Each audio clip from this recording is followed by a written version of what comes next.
The following announcement has been paid for by Perched on the Top Rope. One to Perched on the Top Rope. I am your host, former dirt sheet writer from Sports Keto, Ringside News, Daily DDT, the Sportster, and the Richest. I'm Lee Walker, and we have a heck of a show tonight. I'm going to be talking about TNA No Surrender and give my predictions, as well as talking about WWE Elimination Chamber. But let's get into TNA. As ahead of No Surrender, I was able to talk to TNA's Decay, the Knockout Tag Team Champions. So make sure you go and you check that out. And you can also check out a bunch of other TNA interviews we've done from Eddie Edwards, Alex Shelley, Moose, and more. So we are kicking the show off, right? With one of those names I just mentioned. The System, Eddie Edwards, and Brian Myers are taking on intergalactic jet setters Kushida and Kevin Knight in a tag team match. Now, this is going to be before the pay-per-view. So, fans, I'm a heel fan over faces. Eddie Edwards and Brian Myers have done great work together. If you go to other videos we have, Eddie talks about teaming with Brian Myers and what he considers him in the business to him. So check that out. I am a Kushida fan, though, because I've always, loved the whole Back to the Future thing. But I feel like the heels are going to get this win because, well, Eddie has his wife with him, Alicia.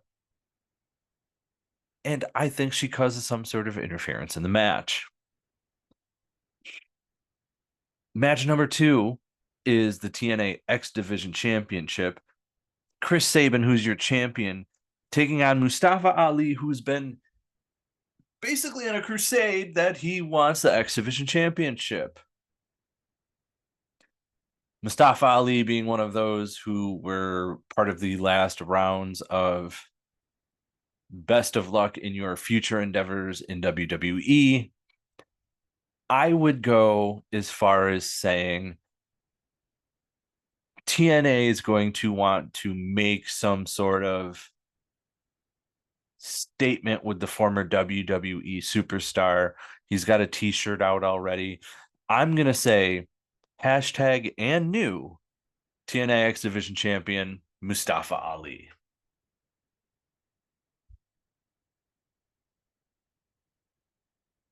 Now, the third match is your TNA Knockouts World Championship. Champion Jordynne Grace taking on Gisele Shaw. Now, at Hard to Kill, Gisele Shaw won the Ultimate X Knockouts match to get a shot at Jordynne Grace. Or Trinity, depending on, at the time, who was going to win.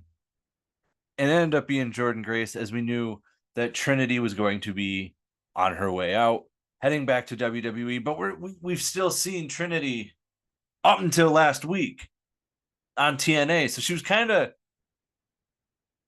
in those rare few occurrences. She was doing a little double duty with TNA and WWE. But because TNA is pre-taped, that's why we had Trinity still. So it was announced that at No Surrender, Gisele Shaw would challenge Jordynne Grace for the TNA Knockouts Championship. And I'm going to say that Jordynne Grace still wins this match.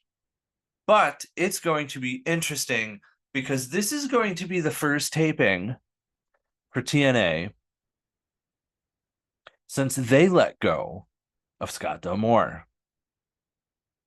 Now, everything's been pre-taped up until this moment, and we had seen multiple superstars in TNA tweet a hourglass from Josh Alexander, Jordynne Grace, Chris Bay, and others.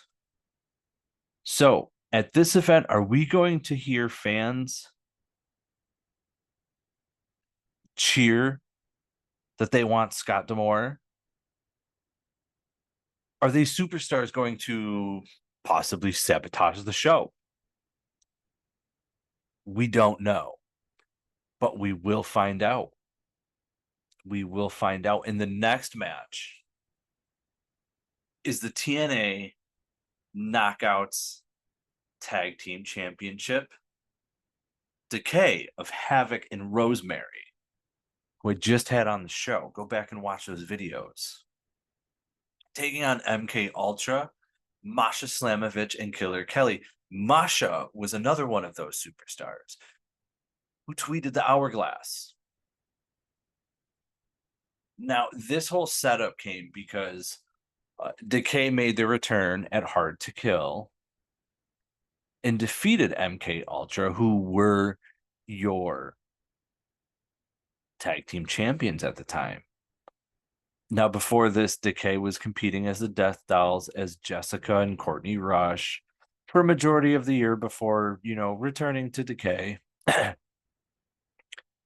And they, MK Ultra, made it known they wanted their rematch clause, so they re-invoked their rematch clause, and at No Surrender, this is what we're getting. My money's on Decay, and that's not because I just interviewed them. They're 3-time TNA Knockout Tag Team Champions. They've been around long enough to be veterans of Impact, TNA Impact. So I got to go with my girls Decay. Plus, I like the dark side. What can I say? Speaking of the dark side, here's another man we've interviewed when he was in Ring of Honor. The resurrection of PCO is taking on Khan. Khan used to be part of WWE, part of a tag team. You might remember him. They weren't really popular. They even ended up teaming with Stardust, if you can remember that one. Anyway, PCO is insane, crazy, willing to go to any lengths to win matches. I've never seen someone who's my dad's age at 60 years old doing moonsaults and front flips and this and that. I mean, there's Action Mike Jackson, who's 74 years old now, but that's another story. I don't think he's doing moonsaults, though. I'm going with PCO on this. We have another singles match, which is Josh Alexander taking on Simon Gotch. Used to be tag team partner of someone there on the commentary team. That's going to be real interesting. I can't wait to see how this match pans out. If I had to pick between Simon Gotch and Josh Alexander, just based off looks, I'm going Josh Alexander. The man just looks like he's always ready. Sorry, Matt Cardona. Anyway, Josh Alexander wins this. The backstory comes from February 8th when Josh Alexander defeated Alan Angels, former AEW star. Alexander was seemingly attacked by a fan, and it was Simon Gotch. The following week, Gotch appeared on Angel's Soundcheck talk show, explaining that he was instrumental to Alexander signing in TNA in 2019, as he was the final opponent for him on the independent circuit before Scott D'Amore offered Alexander a contract. Alexander would break into the segment and attack Gotch, which led to this match at No Surrender. Oh, that's fair. That's fair. I'm still going with Josh Alexander. I'm not cool with the I'm jealous I made you blah blah blah out of Simon Gotch. Now, the next match and your co-main event is your TNA World Tag Team Championship, as this is the final match of the best of 3, as ABC's Ace Austin and Chris Bay will take on the grizzled young vets of James Drake and Zach Gibson. Now, this whole thing started off, again, Hard to Kill. The former WWE tag team, the Grizzled Young Vets, debut in TNA, competing in a 4-way tag team match for the TNA Tag Team Championships. But they lost to the champions, ABC, of Ace Austin and Chris Bay. Now, on the episode of January 25th of TNA Impact, the Young Vets attacked ABC after Bay's match, looking to gain another opportunity. Director of Authority, Santino Marella. God, I'm so happy they have him.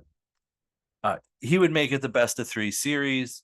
Obviously, with this ending at No Surrender, if it was to take place as a 1 win apiece.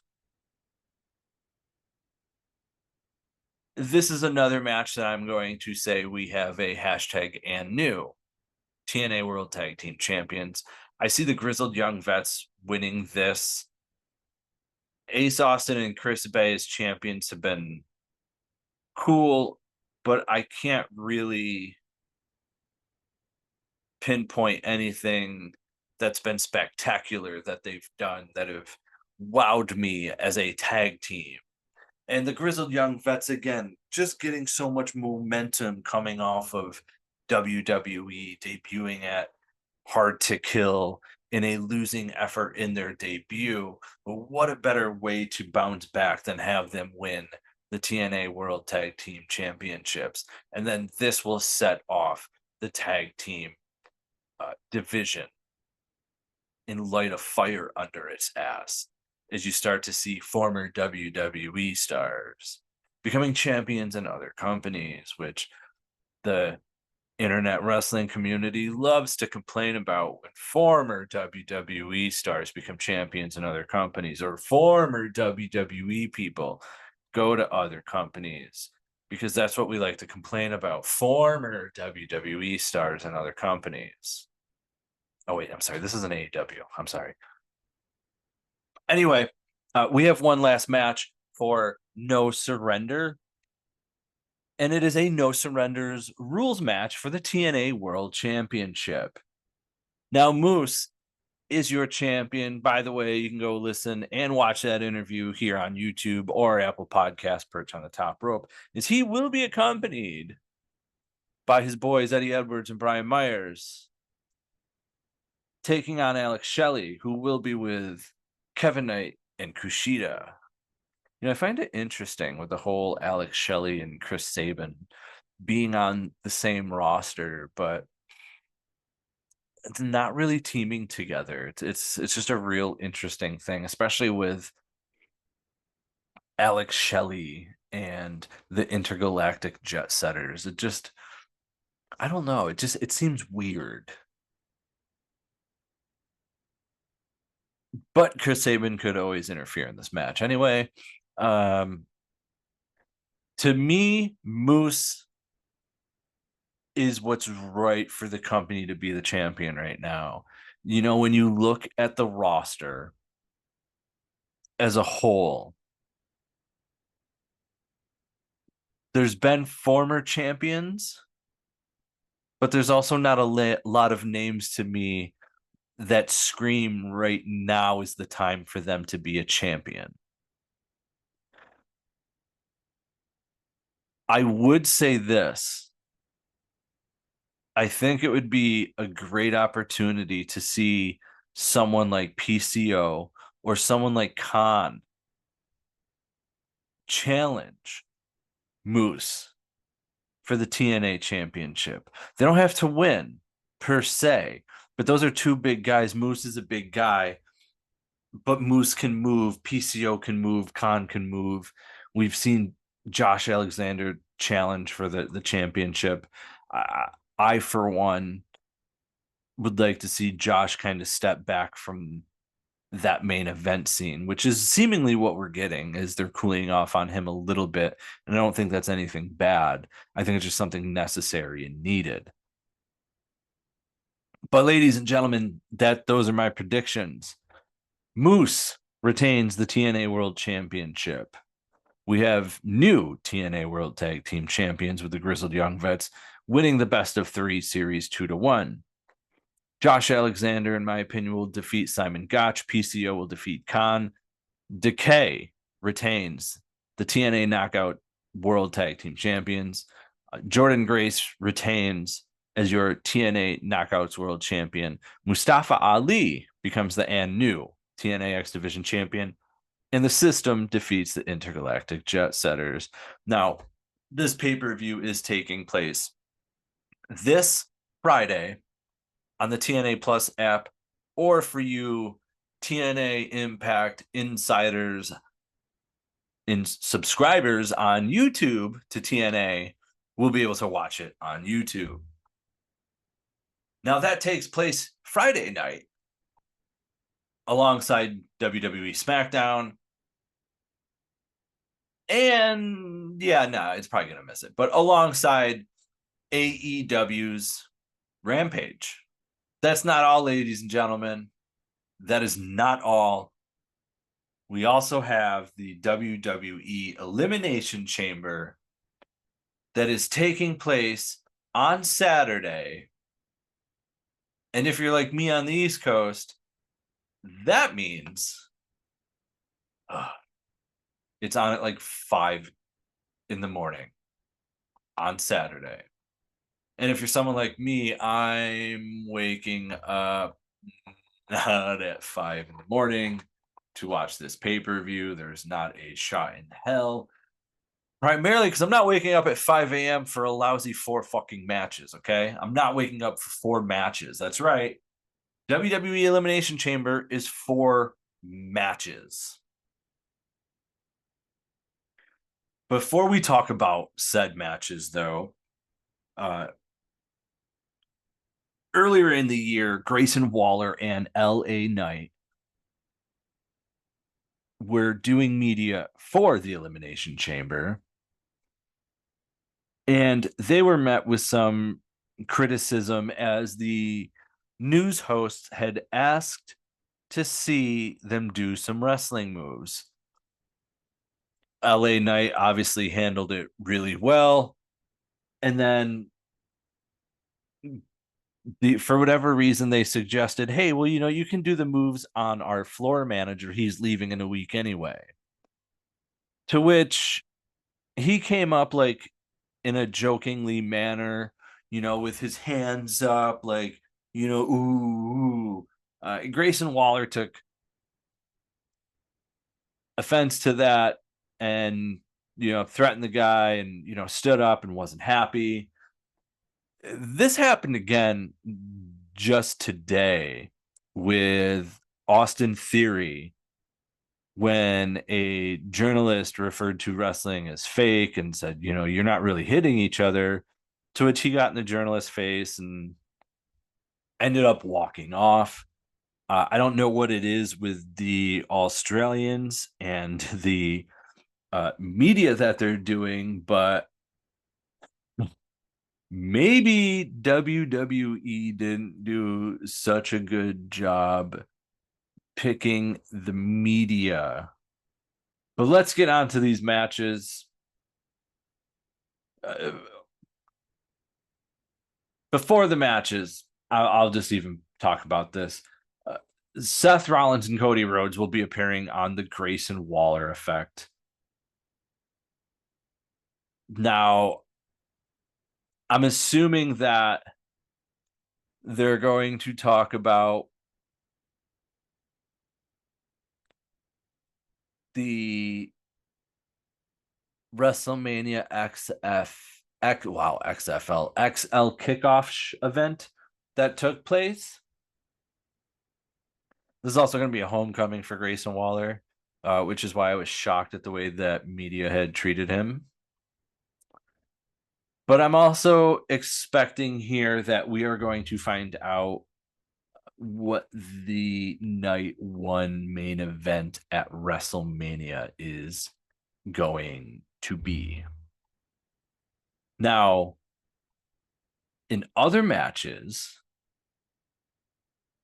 we have Rhea Ripley defending the WWE World Championship against Nia Jax. Now, Nia Jax hasn't really exactly done much for me. I am hoping that this match can change that. Rhea Ripley is phenomenal. She's a phenomenal talent, great on the mic. Nia Jax coming back so far just hasn't done much for me.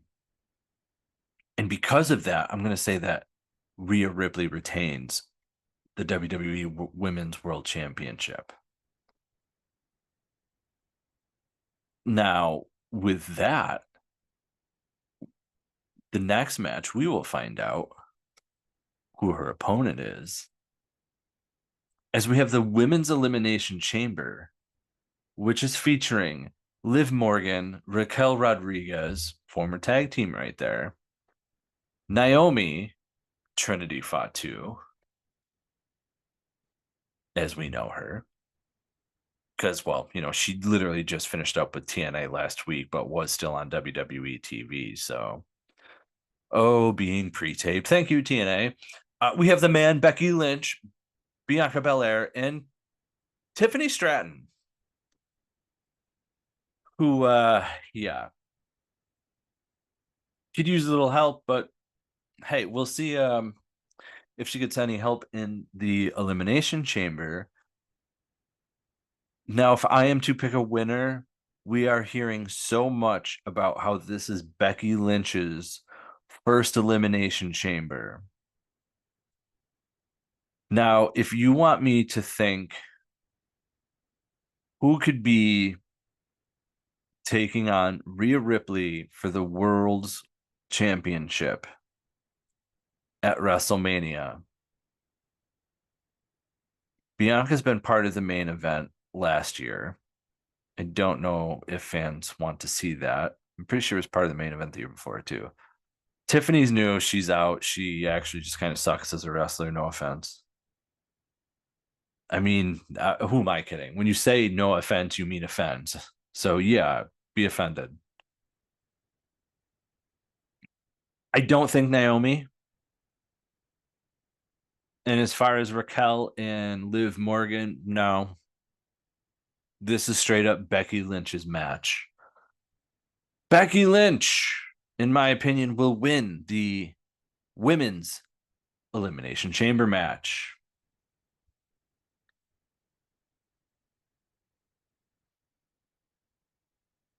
Now we have the WWE Undisputed Tag Team Championship match, which involves the Judgment Days, Finn Balor and Damian Priest taking on. Boo! No, he is Pete Dunne now. That's right. He's not Butch anymore. He's Pete Dunne. Because why they changed the name anyway? It was completely stupid for a faction that did not last long, ladies and gentlemen. Let's face it, when Ridge Holland injured a few dudes and then himself and Sheamus being gone, that was it. I am so glad we have the Butch name gone. Terrible, terrible, terrible. Thank you for giving him heat back. Thank you. However, I don't see this throw together team of Bate and Dunn. I mean, they're not really a throw together team. They've teamed before. We know, blah, blah, blah, blah, whatever. But in all intents purposes, for being the main roster, this is throw together for a throw together match because they didn't know what to do or have any other tag team to challenge Finn Balor and Damian Priest. And there hasn't been many defenses. I don't know what they have planned for the Judgment Day at WrestleMania.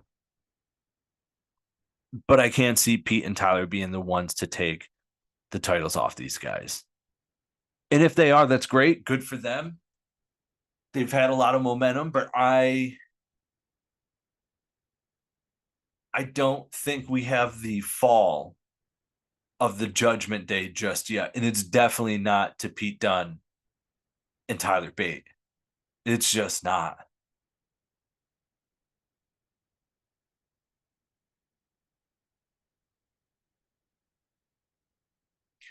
So here's where I fucked up.